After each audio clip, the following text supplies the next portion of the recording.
Mesdames et messieurs, bonjour. Ici Elena Speedwell, en direct du circuit de Montjuïc, où nous nous apprêtons à vivre une course palpitante sur ce tracé urbain aussi rapide que piégeux. À mes côtés, une légende du sport automobile, 5 fois champion du monde, Juan Manuel Fangio. Maestro, quel plaisir de vous retrouver. Merci Elena, Montjuïc est un circuit exigeant. Il mettra les nerfs des pilotes à rude épreuve. Gagner ici, ce n'est pas juste une question de vitesse, mais d'intelligence de course. Parlons du premier virage, la guillotine. On a vu pendant les essais que certains pilotes osaient freiner très tard ici, parfois au risque de se mettre en difficulté. Quel est le bon choix? Tout dépend de la situation. Si vous êtes dans le peloton, une attaque trop ambitieuse peut être catastrophique, mais si vous avez l'espace pour plonger à l'intérieur, c'est une occasion en or. L'autre option, c'est de rester en retrait et profiter des erreurs des autres. Ce genre de virage a déjà coûté cher à plusieurs pilotes en essai, notamment à Michael, qui a tenté une attaque trop optimiste le mois dernier. A l'inverse, quelqu'un comme Vittori a été redoutable en patientant pour mieux relancer derrière. Une fois la guillotine passée, place à une section rapide où les moteurs vont s'exprimer. Mais on a vu que certains prenaient de l'aspiration plutôt que de pousser immédiatement. Exactement. Accélérer trop fort ici, c'est risquer de surchauffer son moteur ou d'ouvrir la porte à une attaque plus tard. Ceux qui savent gérer leur effort pourront faire la différence. On a vu Xavier être très agressif durant les essais, mais est-ce qu'un pilote plus patient comme Bobby pourrait en tirer profit?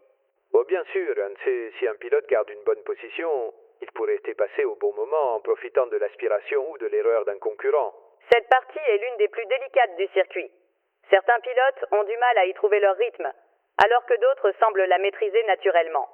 C'est une question de précision.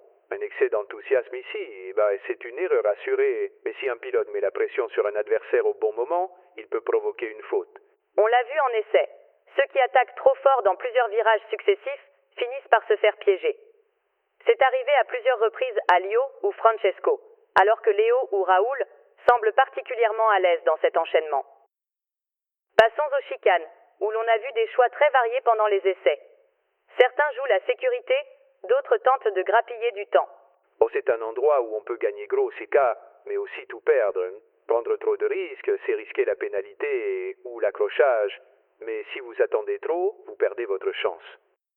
En essai, Xavier a montré qu'il pouvait y être incisif, notamment au Mexique, mais il a aussi perdu gros à plusieurs reprises.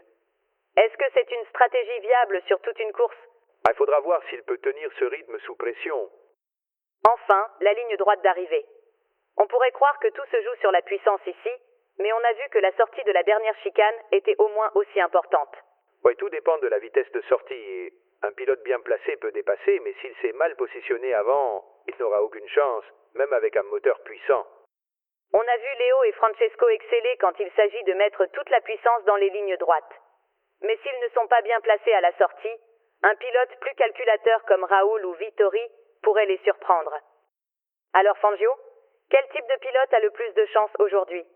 Celui qui sait s'adapter. Il faut être rapide mais intelligent, savoir attaquer sans se brûler les selles, et surtout bien gérer les moments clés. Si on se base sur ce qu'on a vu en essai, Vittori a montré une lecture de course impressionnante.